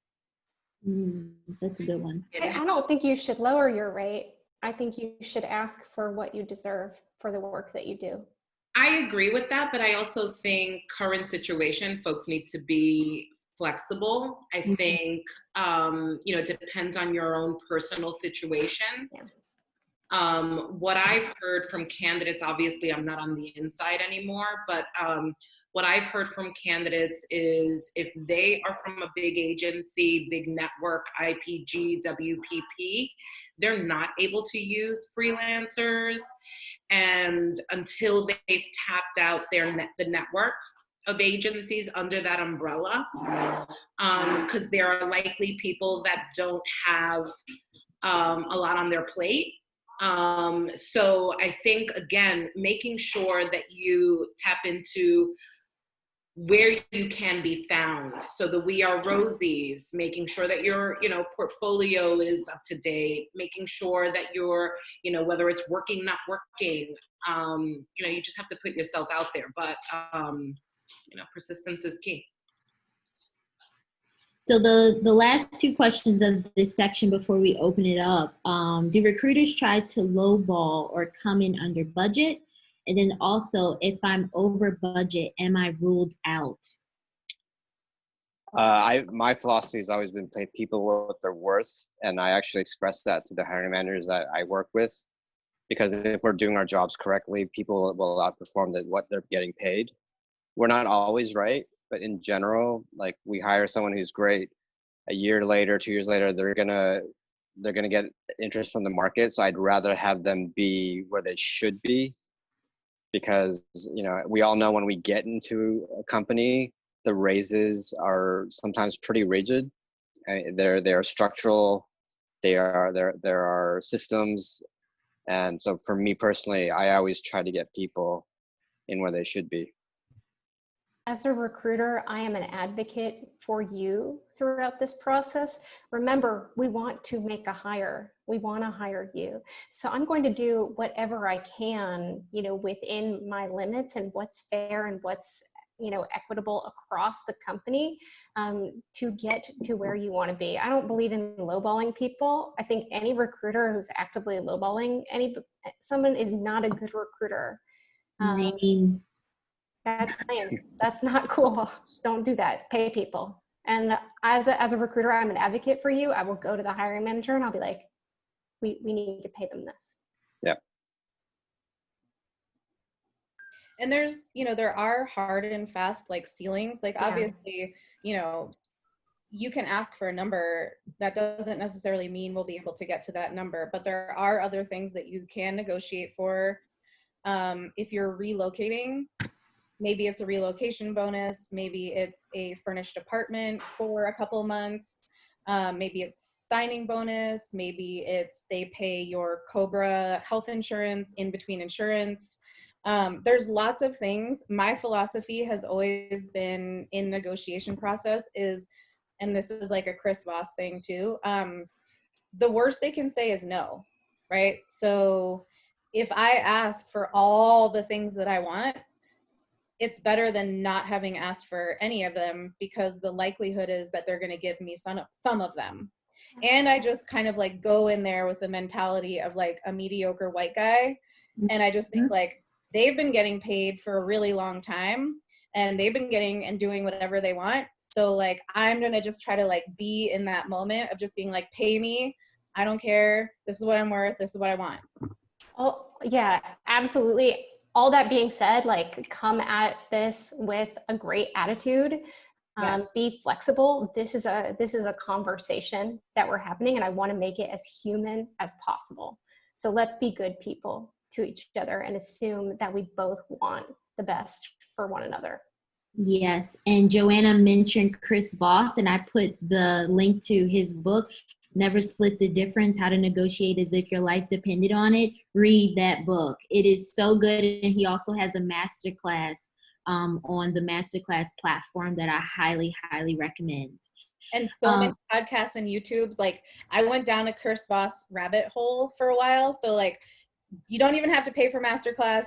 Go on, get podcasts, do all there's lots of free stuff too. He's rad.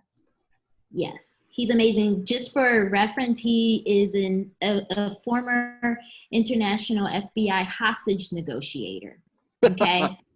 High caliber negotiation over here, and he has a private practice. So I know that we're almost at time. We're gonna stay on, or at least I'll be here to answer your actual questions, but I want to kick it over to Joanna to talk about the digital goodie bag, just in case there are some of you who have to drop.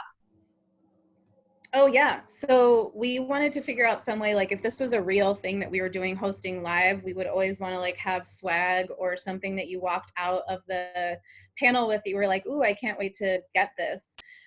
So we have some resume templates, both the one that Tiara built, the one that I built with some of my designer friends.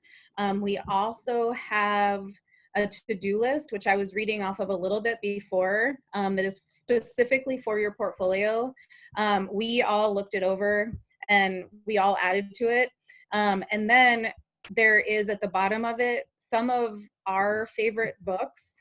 I have designers, product designers, motion designers, interactive art directors, duos, conceptual people. But the way that their work is shown and the way that the work is presented, how they talk about themselves, little fun things that they have in their books, it's inspiration.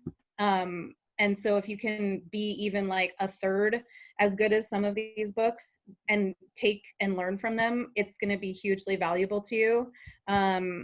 So those are the things that we have that we will be making sure to send to everyone.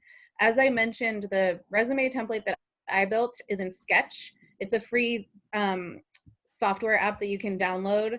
And I think you get like 30 days free. So download it and then you can make your resume and save it as a PDF. Awesome. And then I will be sending actually some notes from this meeting. At Fishbowl, we're going to turn this into a blog post, and we're going to be posting some of the tips and tricks so you can refer back to it along with portions of the video. And then for me, I think everyone who has RSVP'd has my email. So if there's anything else that you need, we're going to be talking as a group on how we can offer more personalized advice and what's next after this session.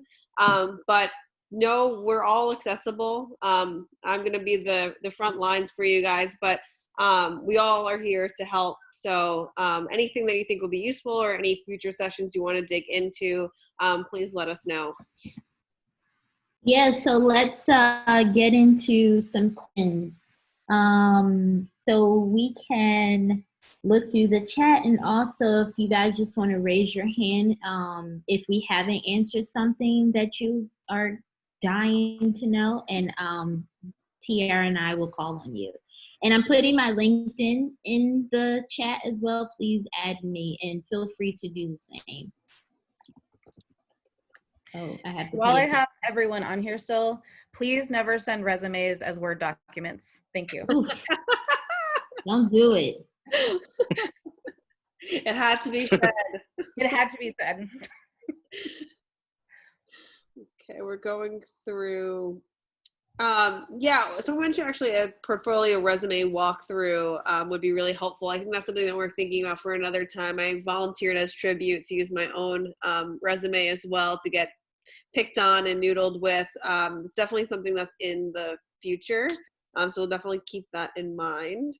Were there any other questions? Raise your hand or revert back to the questions. I think there were some questions that we didn't answer. Oh, we have one. So how do you go about the process? What, Whitney, actually, I think this goes back to your point about when you had so many resumes in Greenhouse. How did you actually get out of that situation? How did you find and hire the talent? Who stood out to you, and what did you do? I think the first step is, unfortunately, I had to go through, and if the resume was a Word doc or was poorly designed, or if there simply was just not relevant experience, I didn't dig too much deeper.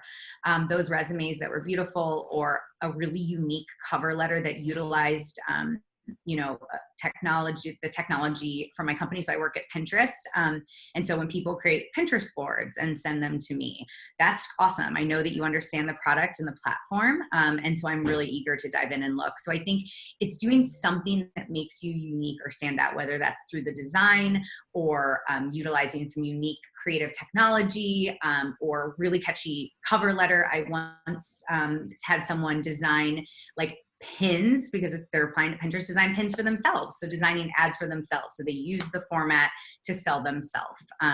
Someone, sort of dug into me and knows that I have 2 English bulldogs that I'm obsessed with. And they created some ads for my dogs, right? So like little things. I don't expect you to dig in and stalk me and make something special for me. However, it helps stand out when there are 500 people. So just any little creative thing, you're all creative people, use that creativity and that storytelling to tell me about you and to reach me when I do have 500 resumes to go through. Thank you. JC said, is LinkedIn the best place to be looking for jobs, or should we be using company career sites or going through staffing agencies or in-house recruiters or all of the above? Everything, but I think that recruiters are always on LinkedIn. We live and breathe and just live in there. So LinkedIn is always great, but do everything. Why would you not do something? I found so many great designers from Dribbble, and this is something that I shared with Karen a lot because we were sourcing designers and product designers. There seems to be a butt ton of really, really good sort of like unknown or not yet famous designers there. So I have had some really good luck with finding designers there, creatives, I'm not sure exactly. But yeah, I would just say like play around with all of the different platforms. People of Craft is one that I really like. Specifically features people of color in the creative business. Let's see, what are some of the other places? Working, Not Working. I don't go on there as much because I don't do freelance recruiting. If you use Facebook, it's Girls Day, Binter Girls, Girls Day, Women of Color. I've recently spent a lot of time on that. To Karen's point, LinkedIn is always open, always. It never gets closed. So that's definitely the main tool. But there are other creative ways to kind of get yourself out there. Yeah, send a FedEx or something. Monique, I see you have your hand up. Hi, guys. So my question is, I am currently a director level project director, creative services manager. I have been unemployed for 3 months. I'm getting to the point where I'm desperate. I need to pay my mortgage. I really, at this point, don't care about titles. I just want a paying job. So I've been applying to jobs that are senior, even mid-level project manager level jobs, and I still get rejected from jobs that I know that I'm overqualified for. As a recruiter, do you just automatically see my experience and look past it because you're like, wow, okay, she's maybe a little too overqualified for this role. Should I not bother? What is your perspective? Yeah, I think this is where a cover letter would serve you really well. You can say, I am open to roles at different levels with your company. Here's why. I'm really passionate about what you guys are doing right now. And like adding that cover letter, there's not a chance that you're going to get like immediately disqualified or passed over. I say there's a story in everything. So I look at everyone's experience and I want to talk to people. I almost always talk to people at different levels during a search just because I'm interested in their experience and I want to get to know them. But utilize your cover letter is what I'd say.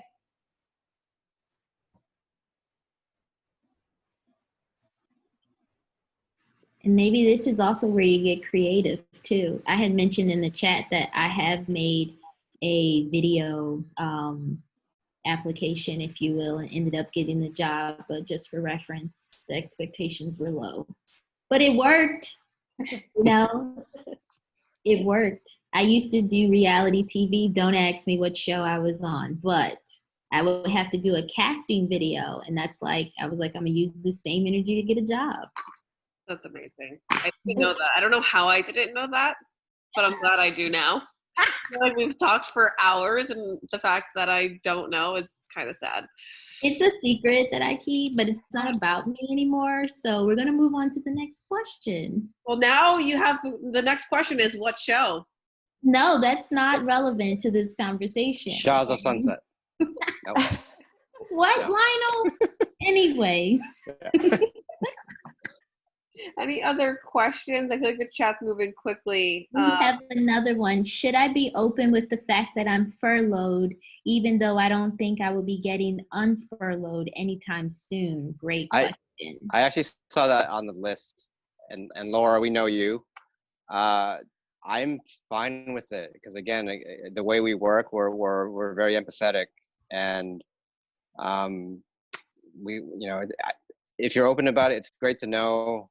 No one's going to hold it against you, in my opinion. It's fine.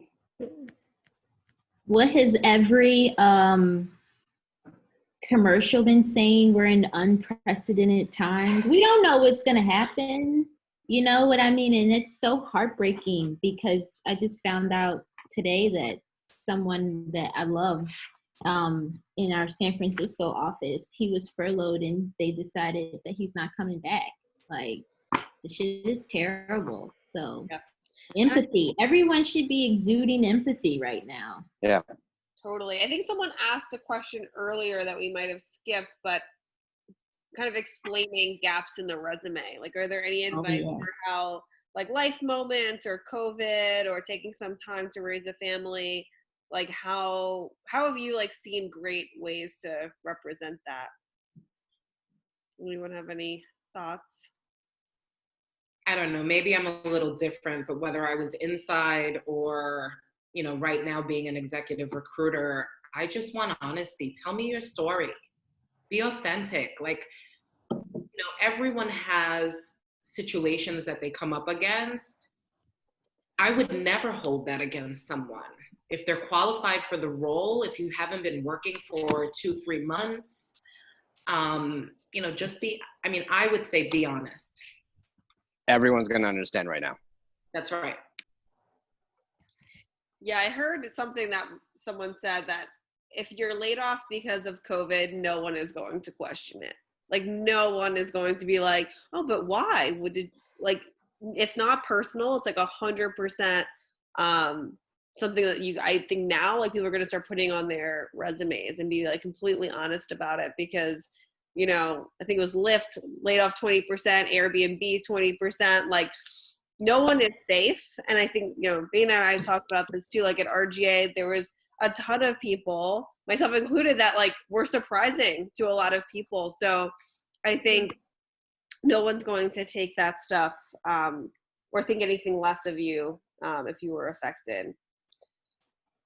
I wrote it on my resume. Yeah, right? Yeah. Just be honest. Yeah. And I think it helps everyone too who's similarly affected, and reach out to your network and talk to people who are in the same boat. It'll help you kind of like overcome any doubt that you have. Let's see what else we have here. We have a question from Philip. Any advice, or has anyone heard about the state of experiential? Question from a recent grad looking to get into the field. Thank you for your question. Well, I'll take that one. I've actually spoken to a few candidates in experiential that are, you know, in a bad situation. I think, you know, it is a tough time right now for experiential because it's based on togetherness. It's based on, you know, being someplace surrounded by a bunch of people, whether it's a trade show, whether it's a conference, whether it's, you know, so I think, you know, now is the time to start exploring other areas. You know, based on what we mentioned earlier, there are plenty of companies and agencies that have clients that are doing really well. You know, maybe this is not your time for experiential, is I guess the only advice that I can give, because I've spoken to so many folks that are not working because of the fact that that's sort of what their experience is and what they've been doing. So it's a great time to pivot, get creative on kind of what that next step is. And look into VR. I'm a VR filmmaker as well, and another thing, and a licensed drone pilot, and all these other things, right? And so there are different ways that you can experience things. And while VR, I feel like peaked in 2017, it's also coming back in a way. So get experiential with the virtual world, even if it's not VR specifically, but how can you create experiences virtually, because we're not going back to work, most of us, until September, the summer next year. I think that's such a great point. And I was just going to add, you know, we have a full experiential team, obviously, at Pinterest, and they, you know, they're still talented folks. And so we've redeployed them to think about what experiential looks like moving forward in this new world. And so to your point, like, what are the ways that you can add value, understanding you want to bring people together for a common goal or to take an action? And so what does that look like? And if you're someone who can crack that, I'm eager to bring you onto the team to help me do that, because we're still going to have events. They just look different, right? And so if you can propose a way for us to do that, I am all about it. So start thinking, you know, within your skill set, how can you apply that to this new virtual world? How creative are you really? Josh, hey Josh, that's my friend Josh. What if you were laid off prior to COVID and weren't able to find a job prior to the mass layoffs?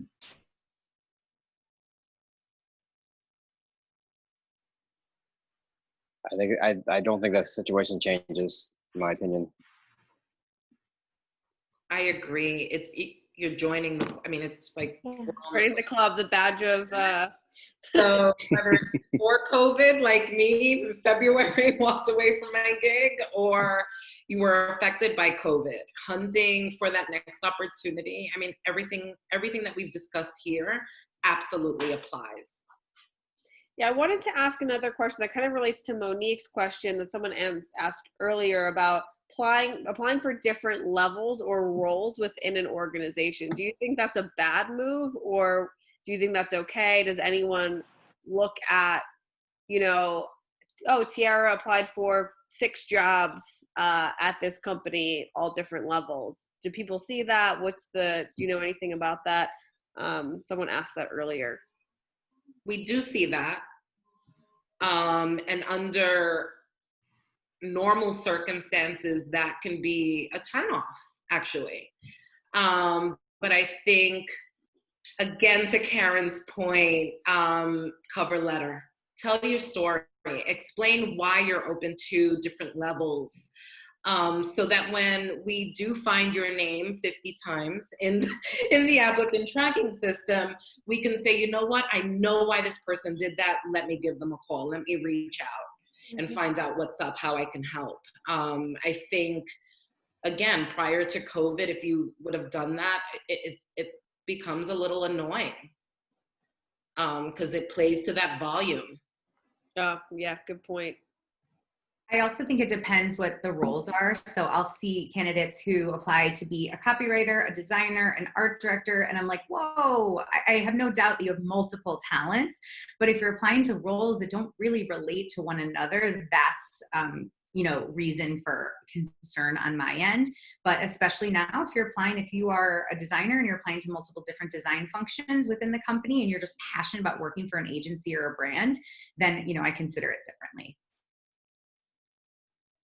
How about we take 3 more questions and then we will wrap? How about that? Sounds good. What would you recommend doing when you can feel an interview becoming dry? Is there any advice on how to redirect the interview? This is a good question. Damn good question. It's becoming dry. I come from an acting background, so I'd say focus in on the person that you're interviewing with, listen, and engage. I also think acknowledging it. When I was working with a lot of juniors who had not interviewed very much before, they would come into the interview and they'd be like clammy hands and their voice would be shaking a little bit and they just looked terrified.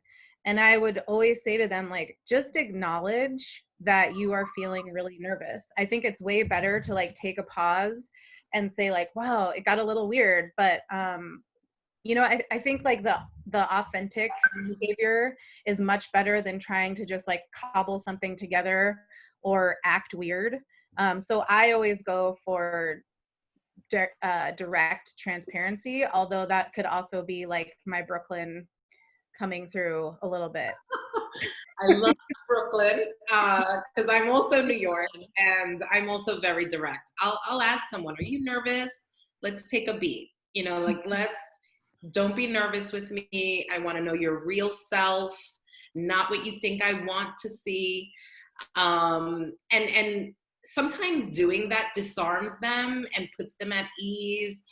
And you are able to see their best self, And so I think, again, be a human. One of the reasons why I stayed in recruiting is because I met with so many terrible recruiters. Be human. Don't be a robot.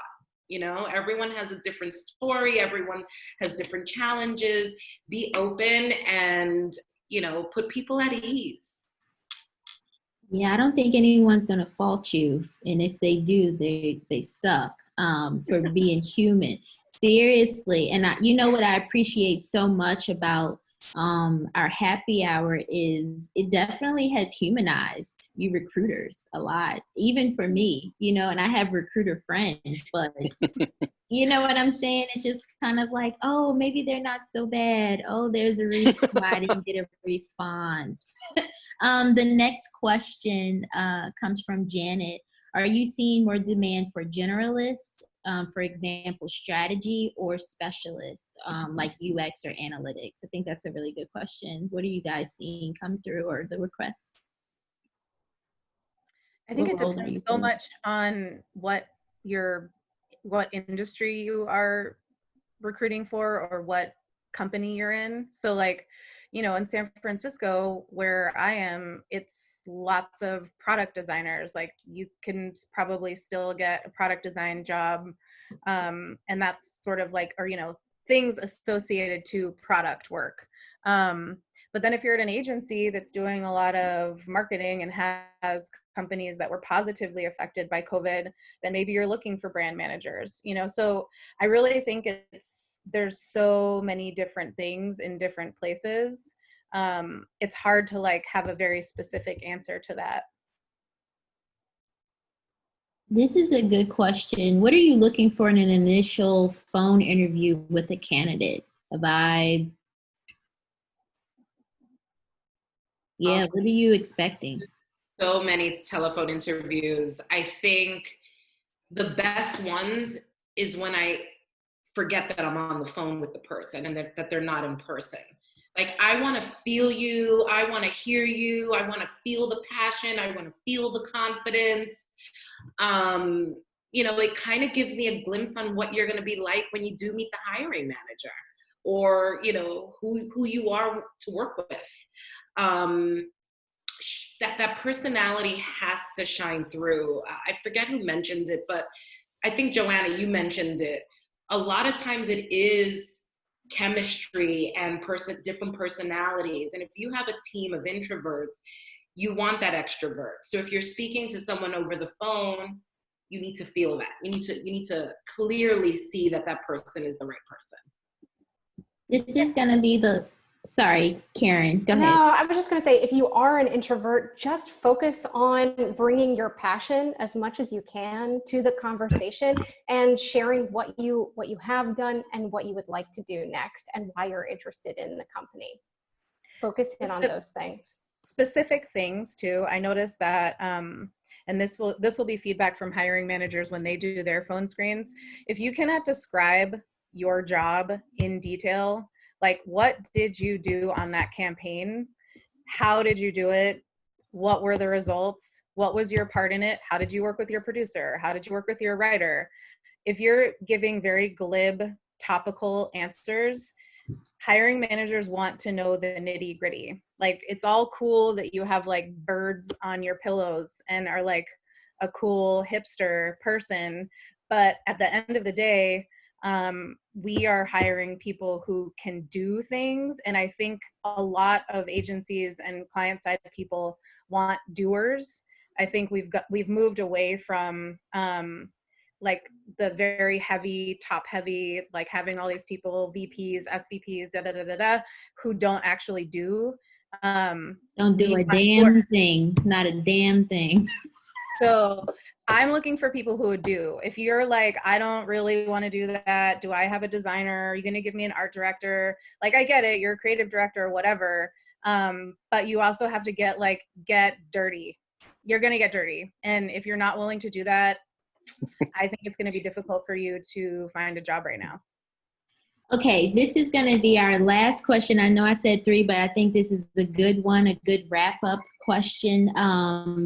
And it is, if you are a job seeker, where should you be spending your money to help with your job search? Like, if you were to spend money. And the other thing too that we haven't talked about is like side projects and side hustles and how you can like amplify what you've done, because in all honesty, right, because I was an art director before, and you might not get that chance to be super duper involved or get your work shown or whatever, but what do you do outside of work that you can speak to is super duper important in my opinion anyway, says the non-recruiter. 3 kids. What did you say? I'm a full-time mom. I raise 3 kids. I don't have time for passions or anything that I'm interested in. I feel you on that, says the single person with no pets living alone. I'm just saying. But yes, final question. If a job seeker were to spend money on something to help their job search, what should it be? Yeah, I would say spending money on a great, beautiful resume template is a good place to put your money. We're giving you one today for just showing up, so that's awesome. But then also, like, if there's something that you have been looking to build skills in that could help with a new role, like classes, training. Oh, Skillshare. Mm-hmm. They have a deal right now. Strategy, summer camps going on right now. But I've been doing too on the side. I joke and say I don't have time, but I try to make time for these things. But if you're in strategy, there's some great summer camps going on right now that are like $10 a month. Some of them are free. So if you have time, if you have a little discretionary income, someone mentioned General Assembly, but I think you can also mention some of these in your interviews too, of how you're filling the time now when you're honest about, if you were laid off or what have you. Yep, Mark Pollard's. I'm in that one. So yeah. Julian Cole and Mark Pollard, they publish everything too, like for free. Yep. You don't even have to pay them like $2,000 to come and talk to you, but they have like creative strategy, how to write a brief, like all of their stuff is great. I like my little side thing that I like to learn more about is strategy. So I just enjoy the way that they educate, but it's like very free and it's very out there. And it kind of gives you a sense, if you're a creative or on the production side, of a different part of the business that you can then talk about later. Yep. Sweathead, I think, is the name of their website, right? Yep. And it's like $10 a month to do Sweathead as like a summer camp, which I'm in. So if you're in, join the Facebook group, say hey to me. But anything else in terms of investments or things that could help in the career search? If you are a Black person, I made a spreadsheet called And Now You Know Reparations Every Day for Black People, and I will share it in the chat, and you can list what it is that you need. And I've gotten somebody a free apartment. What else happened today? I got someone some money today. Like, it's great. I know you guys are like, this girl, listen. And if you're non-Black, what you can offer. Yes. Right now, I've been getting hit up a lot from this spreadsheet. I'm a big fan of it. I was a part of helping someone, I think, increase their salary by like 50 grand, I think is what's going to happen. So like if you can offer anything, put it in a spreadsheet. It's a great place to network, to give something, get something, meet some people, make some friends. I'm like very invested in the people that I've met through it. So get involved. Yeah, great job. And help each other out. That's how you move forward, honestly. Mm-hmm. Wow, this was so great. Thank you everyone for attending. I cannot wait until the next one. And any of the other hosts want to say anything so it's not the Bayina show? I like the Bayina show, just so you know. I'm a big fan. I subscribe. Okay. I'll be in the audience for the next one. So thank you, Bayina. Thank you, everyone. Have an amazing evening, and make sure to add each other on LinkedIn. Look out for communication from us. I'm going to put together a survey so that we can know how we can improve for the next one as well. And I cannot thank you all for coming. So good luck with your job searches, and good luck with COVID and the pandemic you're dealing with and all the things. And don't forget to dismantle white supremacy. Yes. How about that? And on that note, good night. Bye, everyone. Thank you for coming. Love talking to you all. Right. Thank you. Bye.